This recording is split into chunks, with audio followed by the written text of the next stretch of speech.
Today we're going to read Where's That Cat?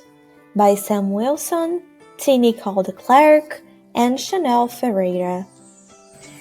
Neo is a beautiful blue-haired girl and she loves playing with her dad as an inventor in their science studio at their house. But while she was playing, she starts to wonder, where's my cat?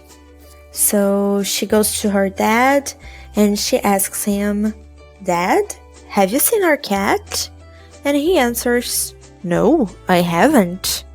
So she decides to go to the door and she calls her cat. Cat! Cat! Neo's cat didn't answer, so she decided to stick posters all around the neighborhood so that she could find him. While she stuck posters everywhere, the neighbors could hear her saying, Cat! Cat! After a whole afternoon trying to find her cat, Neo went home feeling sad because she did not find him. She was sitting on her desk when she perceived a pot of honey surrounded by tiny little bees.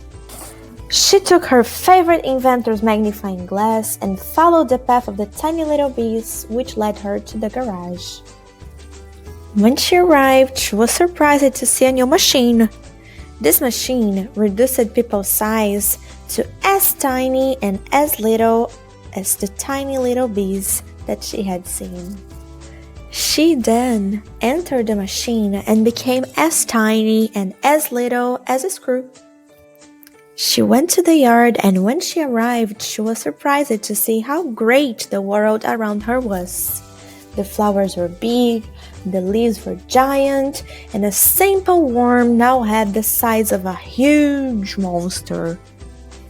Neo ran away from the worm by escalating a gigantic ladder.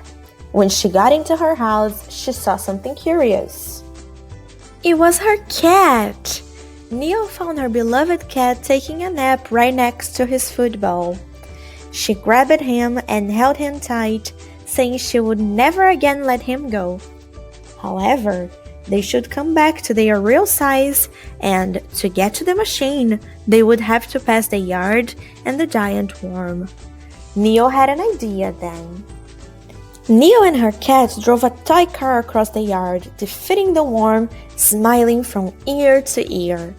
When they got back to their real size, Neo's father was so surprised to see them that he almost dropped the fishbowl on the ground. From that day on, the cat was seen around the neighborhood with a smile on his face.